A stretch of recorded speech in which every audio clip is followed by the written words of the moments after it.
Let me tell you about the fastest way to destroy a perfectly good conversation. Don't raise your voice, don't disagree, not even insult somebody. Nope, the fastest way to end communication is simpler than that.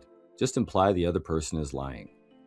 The moment that word or anything like it enters the conversation, the discussion is over.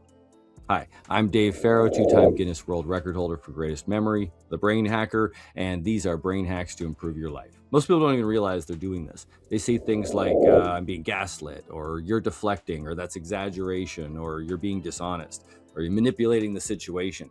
Different words, but the same message. You are lying. The words you are saying are suspect. See, once that happens, all negotiation stops immediately.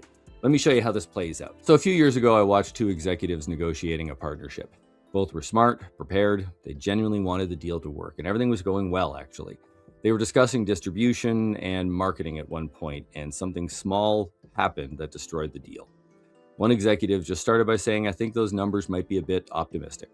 Fair enough, that's normal in negotiation. But the other executive replied, optimistic? No, they're accurate, right? Then came the fatal sentence. Well, it sounds like you're exaggerating the data. And there it was. You could almost feel the temperature in the room drop. The first executive leaned back in his chair, posture changed, conversation shifted instantly. Now the discussion wasn't about marketing strategy anymore. Now it was about character. Because when you imply somebody is lying, you're not challenging their argument, you're attacking their integrity. And once that integrity becomes the subject of the conversation, the original conversation is now over.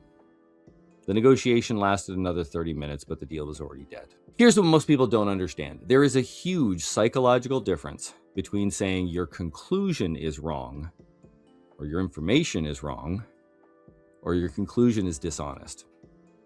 The first one challenges reasoning, the second one attacks identity. And human beings will defend their identity far more aggressively than they'll defend logic or anything else. Think about what you're really saying when you accuse someone of lying. You're not saying you've made a mistake. You're saying you've intentionally deceived me, which means now the other person has two choices. They can just walk away, or they can try to defend their integrity. But what they won't do is calmly continue the discussion in good faith, because the rules of the game have just changed. You've moved the conversation from problem solving to a moral accusation, and that's a completely different battlefield. There's an old saying called Hanlon's razor. It says to never attribute to malice what can adequately be explained by incompetence. In other words, most of the time, people are not trying to deceive you. Most of the time, people are not even thinking about you. They just make mistakes, or they're misinformed, or they exaggerated something that they thought they saw. They're simply seeing the situation differently than you are because they have a different background.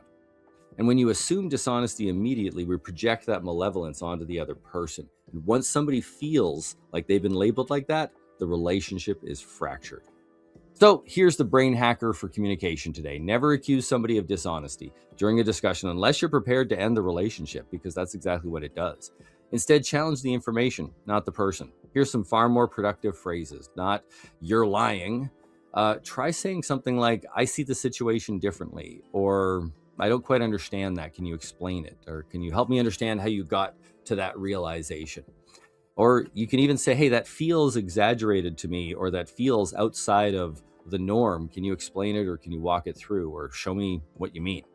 I may be missing something, but it doesn't quite add up to me. What all these phrases do is they keep the door open to communication. You're challenging the claim or the information that you think doesn't make sense, and not the person. I'll be honest, this is a pretty personal one for me. I tend to think about problems from a lot of angles.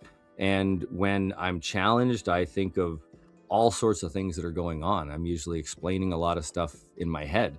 So if somebody immediately jumps to you're making that up or exaggerating or somehow trying to be dishonest, I just feel like, what's the point in communicating with them anymore? They've just found a loophole in an argument to discredit everything from my perspective and replace it with their own. That's not arguing in good faith. That's dishonest in and of itself. Now, even if somebody has said something that is suspect, there is a better path to move forward and solve the problem. So the brain hack is, when something doesn't make sense, leave room for mistakes, leave room for misunderstandings, and leave room for different perspectives. Because the moment you accuse someone of lying, you haven't won the argument. You've destroyed the conversation. And once communication is gone, the relationship isn't far behind. Well, if you liked this brain hack, check out our channel for many more. Please like and subscribe. And if you're interested in a whole book of brain hacks, check out my book, Brain Hacker, available on Amazon. And see you next time.